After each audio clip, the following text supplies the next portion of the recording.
Headline sponsored by Bhuttico Kullu shawl. Bhuttico Kullu शॉलों की दुनिया में अपनी अलग पहचान बनाने वाली एक सफल बुनकर सहकारी सभा and Abhilashi group of institution join to beat the crowd. ग्रामीण क्षेत्रों के वरिष्ठ नागरिकों के लिए जयराम सरकार लाई पंचवटी योजना। राज्य के विभिन्न स्थानों पर 100 पार्क किए जाएंगे विकसित। बुजुर्गों के लिए पैदल पथ और अन्य बुनियादी सुविधाएं करवाई जाएगी उपलब्ध। पीपीई किट घोटाले पर मुख्यमंत्री के इस्तीफे की मांग को लेकर कांग्रेस बीजेपी में तंज कसने का दौर शुरू। जल शक्ति मंत्री ने कौल सिंह ठाकुर पर साधा निशाना। बोले जो खुद कभी नहीं बने मुख्यमंत्री, वो मुख्यमंत्री जयराम ठाकुर से मांग रहे इस्तीफा।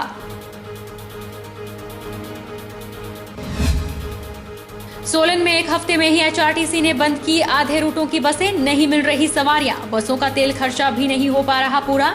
जिला में 1 जून से अधिकतर रूटों पर निगम ने चलाई थी बसें।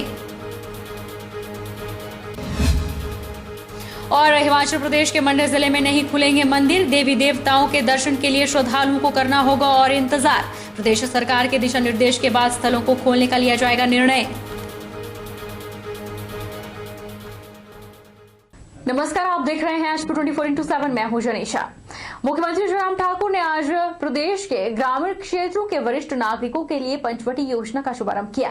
इस योजना में ग्रामीण विकास विभाग के माध्यम से मनरेगा योजना के अंतर्गत आवश्यक सुविधाओं से युक्त सभी विकास खंडों में पार्क और बगीचे विकसित किए जाएंगे।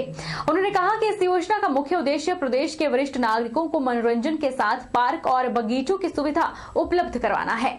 वरिष्ठ नागरिकों के स्वास्थ्य संबंधी जरूरतों को ध्यान में रखते हुए न्यूनतम 1 बीघा की समतल भूमि पर इन पार्कों और बगीचों को विकसित किया जाएगा।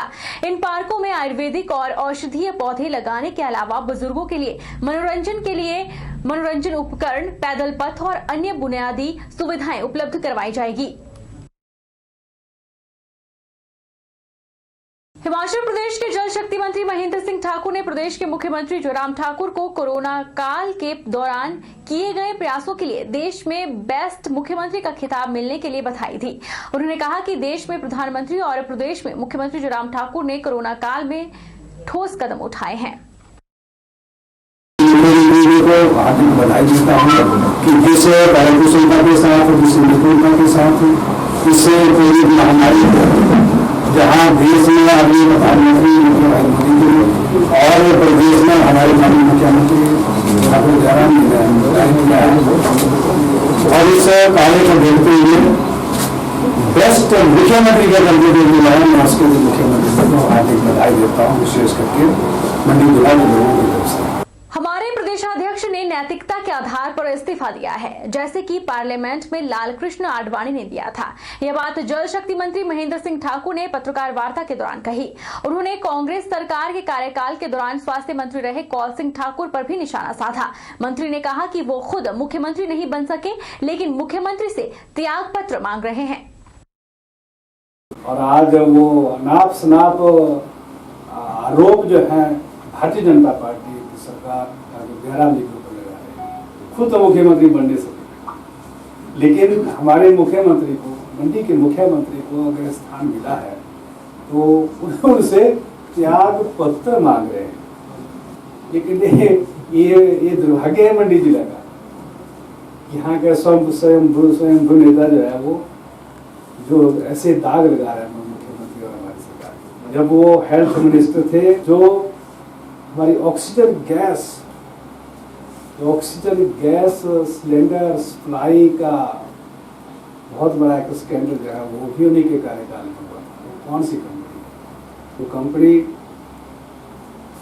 जो गैस का सिलेंडर 100 कुछ रुपए में दिया जाना चाहिए था, वो 255 250 रुपए में हिमाचल प्रदेश के मेडिकल कॉलेज AGMC और टांडा में दिया गया। जबकि सोलन में वही गैस का सिलेंडर जो है वो 150 से कम रेट पर दिया जाता है, वो दूसरी कंपनी दे रही थी। नेताजी से पूछना चाहता हूँ कि जब वो हेल्थ डिपार्टमेंट के मिनिस्टर थे तो SR लैब को क्यों उन्होंने प्राइवेट पार्टी को दिया?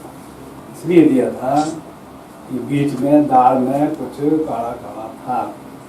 जरा वो जवाब दे कि वो काला काला क्या था। हमारे प्रदेश अध्यक्ष ने नैतिकता के आधार पर उनका उसमें इन्वॉल्वमेंट नहीं है। लेकिन जब वो किसी बाया किसी कहीं से कोई नाम जुड़ा तो उन्होंने कहा जब तक मैं क्लियर होकर के ना निकलूं तब तक मैं नैतिकता के आधार पर इस्तीफा दे रहा हूँ। जैसे कि लाल कृष्ण आडवाणी जी ने पार्लियामेंट से इस्तीफा दिया था, उन्होंने कहा जब तक मैं क्लियर होकर के नहीं आऊँगा, साफ होकर के नहीं आऊँगा, तब तक मैं पार्लियामेंट के बीच में नहीं आऊँगा। भारतीय जनता पार्टी की नैतिकता है, भारतीय जनता पार्टी की संस्कृति है। भारतीय जनता पार्टी हिमाचल प्रदेश के प्रवक्ता विनोद ठाकुर ने कांग्रेस के नेता विक्रमादित्य सिंह पर पलटवार करते हुए कहा कि कांग्रेस पार्टी केवल मात्र भ्रष्टाचार के तथ्यहीन मुद्दे पर अपनी राजनीतिक रोटियां सेक रही है। उन्होंने कहा कि कांग्रेस पार्टी के नेताओं को कोई अधिकार नहीं है कि वह भारतीय जनता पार्टी के मुख्यमंत्री और नेताओं पर नैतिकता का प्रश्न उठाए। उन्होंने कहा कि कांग्रेस के नेताओं को क्या पता नैतिकता क्या होती है। कांग्रेस के नेताओं को भारतीय जनता पार्टी के नैतिकता पे, उनकी ईमानदारी पे किसी भी तरह का आरोप लगाने का कोई नैतिक अधिकार नहीं है। वो पार्टी जो आकंठ भ्रष्टाचार में डूबी हुई है, जिसके नेता बेल में हैं या जेल में हैं या तैयारी में हैं, वो ये बात आज कर रहे हैं। और माननीय मुख्यमंत्री जी, जिनकी ईमानदारी की पूरे देश में चर्चा है, उनसे इस प्रकार की बात करना, नैतिकता का कोई भी इस प्रकार का समर्थन भारतीय जनता पार्टी की तरफ से नैतिकता के आधार पर हमारे पूर्व में अध्यक्ष श्री राजीव बिंदल जी ने, डॉक्टर राजीव बिंदल जी ने अपना इस्तीफा दिया। और मैं ये मांग करता हूं कि कांग्रेस के नेता भी नैतिकता दिखाएं और उनके समय में जो भ्रष्टाचार हुए हैं उनको ओन करें और उसके ऊपर अपने इस्तीफे पेश करें। मैं बताना चाहता हूं कि कांग्रेस की जब सरकार थी तो कौन सा ऐसा महकमा था जिसके अंदर भ्रष्टाचार नहीं हुआ। आप महकमा आईपीएच ले लीजिए, आप यहां पे ट्रांसपोर्ट ले लीजिए, आप रेवेन्यू ले लीजिए, जो भी महकमा जिसकी भी बात करें वो उसके अंदर भ्रष्टाचार की पराकाष्ठा हुई कांग्रेस के पिछले रिजीम में। मैं ये मांग करता हूं, भारतीय जनता ये पार्टी ये मांग करती है कि कांग्रेस के नेता उस भ्रष्टाचार के बारे में अपनी राय अवश्य दें। हिमाचल प्रदेश में स्वास्थ्य विभाग में हुए पीपीई घोटाले और सैनिटाइजर घोटाले को लेकर कांग्रेस पार्टी प्रदेश सरकार को घेर रही है। वहीं इसी मुद्दे को लेकर जिला कुल्लू के ढालपुर में विधायक सुंदर ठाकुर ने पत्रकार वार्ता की और प्रदेश की भाजपा सरकार और मुख्यमंत्री जयराम ठाकुर को स्वास्थ्य विभाग में हुए घोटाले को लेकर घेरा। विधायक सुंदर ठाकुर ने मुख्यमंत्री जयराम ठाकुर पर निशाना साधते हुए कहा कि वे खुद स्वास्थ्य विभाग संभाल रहे हैं और उनकी नाक के नीचे पीपीई और सैनिटाइजर घोटाला हुआ है और आरोपी अधिकारियों को पुलिस रिमांड में भेजने की बजाय न्यायिक हिरासत में लिया गया है ताकि घोटाले की सच्चाई सामने न आए।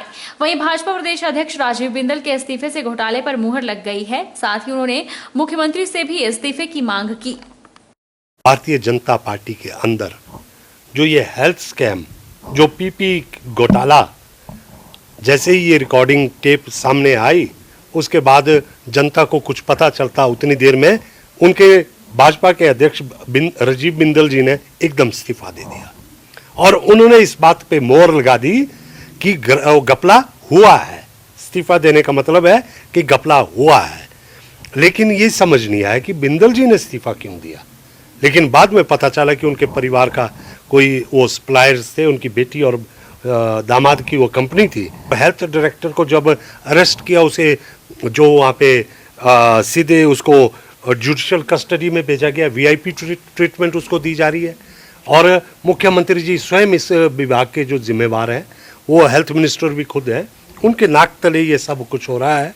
और उसके साथ में आज तो भारतीय जनता पार्टी के वरिष्ठ नेता भी पिछले दिनों से ये बात कह रहे हैं कि जो स्वास्थ्य विभाग का अपराध साधारण नहीं।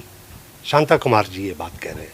भ्रष्टाचार के मामले जो भारतीय जनता पार्टी में सैनिटाइजर घोटाले के रूप में आए हैं, तो क्योंकि स्वास्थ्य विभाग मुख्यमंत्री जी के पास स्वयं ये विभाग है और मुख्यमंत्री जी स्वयं इसमें, क्योंकि विभाग उनका है, मुख्यमंत्री जी को इसमें इस्तीफा देना चाहिए।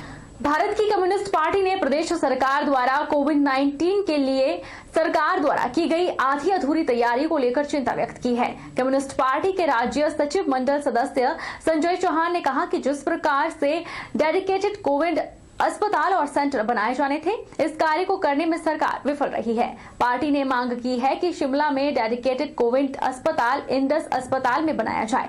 साथ ही WHO द्वारा निर्धारित मापदंडों पर डॉक्टर, नर्सें, पैरामेडिकल और अन्य स्टाफ, साथ ही आवश्यक उपकरण उपलब्ध कराए जाए। आज आप देख रहे हैं कि जो सोलन से पेशेंट आया है वो वहां पर लाए गए थे और उसके बाद जो है स्पेशलिस्ट ना होने के कारण और उपकरण उचित ना होने के कारण जो है उनको IGMC भेजा गया और आज IGMC में जो है अन्य जो जिलों से और शहर से भी जो है पेशेंट है, तो इसलिए दोनों अस्पताल जो है आज वो कोविड के पेशेंट उसके अंदर है, जिसके चलते जो नियमित OPDs है वो चल नहीं रही है। हमारी पार्टी ने CPIM ने 21 मार्च 2020 को जो मुख्यमंत्री के अध्यक्षता में जो सर्वदलीय बैठक हुई थी उसमें भी सुझाव दिया था कि जो इंडस हॉस्पिटल है जो बिल्कुल अलग है उसको जो है कोविड डेडिकेटेड हॉस्पिटल जो है सरकार बनाए और जो IGMC और रिपन हॉस्पिटल है उसको जो है नियमित OPD जो है उसके अंदर चलाए। परंतु आज 2.5 महीना बीतने के बावजूद भी जो है प्रदेश की सरकार ने इसको लेकर कोई भी ठोस निर्णय नहीं लिया। तो इस परिस्थिति में जो है अगर सरकार का इसी प्रकार का ढुलमुल रवैया रहता है तो आज जो नियमित रोगी है जिसको इलाज की आवश्यकता है, वो चाहे किडनी का पेशेंट है, चाहे वो जो है लिवर का पेशेंट है, चाहे हार्ट का पेशेंट है, चाहे अन्य बीमारियों का पेशेंट है, आज उसको बिल्कुल भी इलाज नहीं मिल रहा और इस लचर व्यवस्था के चलते आज बड़ी परेशानी जो है उसको हो रही है। तो हमारी पार्टी मांग करती है कि इंडस हॉस्पिटल को जो है तुरंत जो है प्रदेश सरकार जो है डेडिकेटेड हॉस्पिटल बनाए, रिपन और IGMC और KNH में नियमित OPD जो है आरंभ की जाए ताकि इस परेशानी से जो है वो बचा जा सके। श्रद्धालुओं को अपने आराध्य देवी देवताओं के दर्शन करने के लिए इंतजार करना पड़ेगा। हिमाचल प्रदेश में धार्मिक स्थल अभी नहीं खोले जाएंगे। मंडी जिला में भी 8 जून से मंदिर, होटल और रेस्टोरेंट नहीं खुलेंगे। उपायुक्त ऋग्वेद ठाकुर ने कहा कि प्रदेश सरकार के दिशा निर्देश के बाद ही इन स्थलों को खोलने का निर्णय लिया जाएगा। केंद्र सरकार ने भले ही धार्मिक स्थल और होटलों को खोलने के दिशा निर्देश जारी कर दिए हो, लेकिन हिमाचल में मंदिर और होटल सोमवार को नहीं खुले। सरकार ने सभी DC को फिलहाल धार्मिक स्थलों की व्यवस्था सुचारू करने के निर्देश दिए हैं। प्रदेश में पर्यटन व्यवसाय से जुड़े लोगों ने अपने होटल अभी नहीं खोलने का फैसला लिया है क्योंकि वे कोरोना के दौर में जोखिम नहीं उठाना चाहते। वहीं मंडी जिला में भी लोगों को देवी देवताओं के दर्शन करने के लिए इंतजार करना होगा। उपायुक्त ऋग्वेद ठाकुर ने बताया कि मंडी जिला में 8 जून से होटल, रेस्टोरेंट और धार्मिक स्थल नहीं खुले हैं। होटल और धार्मिक स्थलों को खोलने के आदेश प्रदेश सरकार ने जारी किए थे, लेकिन इन्हें खोलने के साथ कोरोना संक्रमण से बचाव के लिए दिशा निर्देशों का इंतजार किया जा रहा है। उन्होंने कहा कि प्रदेश सरकार के दिशा निर्देशों के बाद ही इन स्थलों को खोलने का निर्णय लिया जाएगा। मंदिरों को लेकर तथा जो रेस्टोरेंट्स है, होटल्स है, उनको लेकर प्रदेश सरकार द्वारा 31 मई को जो फैसला लिया गया था उसमें कहा गया था कि जो ये खुलने हैं उसके लिए स्पेशल SOPs तैयार किए जाएंगे और उसके आधार पे ही आगे की कार्रवाई होगी। तो यही स्थिति अभी भी है कि जैसे SOPs आएंगे तो उस SOPs के आधार पर चर्चा करके कि क्या उसमें रिस्ट्रिक्शंस फॉलो करनी है, किस तरह से मंदिरों में जो है पूरा मैनेजमेंट करना है, साथ ही साथ रेस्टोरेंट्स और इसमें क्या होना है, कौन सी चीज़ें जो है वो अलाउड नहीं है, इन सब चीज़ों को देखकर ही ये एक्टिविटीज़ चाहे रिलीजियस इंस्टीट्यूशंस है वो खुल पाएंगे और साथ ही साथ रेस्टोरेंट्स और होटल्स भी उस गाइडलाइंस के अनुसार ही चल पाएंगे। वहीं मंदिर आज न खुलने से श्रद्धालु निराश दिखे। श्रद्धालुओं का कहना था कि उन्हें आस जगी थी कि 2.5 महीने बाद आज भूतनाथ मंदिर में भोले बाबा के दर्शन होंगे, लेकिन मंदिर न खोलने के फैसले से वे निराश हुए हैं। उन्होंने उम्मीद जताई कि जल्द ही मंदिर खुल जाएंगे और लोगों को कोरोना से भी राहत मिलेगी। आज हमको बड़ी निराशा हुई। आज हम सुबह मंदिर के दर्शन के लिए आए थे, आज जल्दी दुकान में आज भगवान के दर्शन करने, क्योंकि लॉकडाउन से 2.5 महीने हो गए मंदिर को बंद हुए और आज हमको बड़ी खुशी हो रही थी भी 8 तारीख को हमारे मंदिर खुलने और हम उसमें दर्शन करेंगे भोले शंकर के। हमारे भूतनाथ बाजार में हमारी दुकान है, हम भोले शंकर को मानते हैं और हमको बड़ा अफसोस हुआ और हम जो है भोले शंकर को ही सब कुछ मानते हैं अपना, उसके चरणों में बैठे हुए हैं। आज अगर भगवान के जो है इसके दर्शन ना होने से सब निराश हुए दुकानदार और इससे हम चाहते हैं कि हमारे मंदिर में जल्दी जल्दी सारे धार्मिक स्थल खुले और कोरोना पे जो है जो संकट आया है वो भगवान दूर करे, जिससे कि सारे देश में, सारे संसार में जो है समृद्धि आए। 8 जून को जैसे कि मंदिर खोलने का निर्णय लिया गया था, तो हमें आशा थी कि मंदिर जाएंगे तो मंदिर के द्वार खुले होंगे, लेकिन जब हम मंदिर में दर्शनार्थ हेतु पहुंचे तो मंदिर में, सभी मंदिरों में लगभग ताला लगा हुआ था। तो फिर निराशा के साथ हमें घर को लौटना पड़ा। तो मैं ये चाहूँगा कि मंदिर खुल जाए, शीघ्र अतिशीघ्र खुले, ताकि श्रद्धालु लोग जाके भगवान जी के दर्शन कर सके, आशीर्वाद प्राप्त कर सके।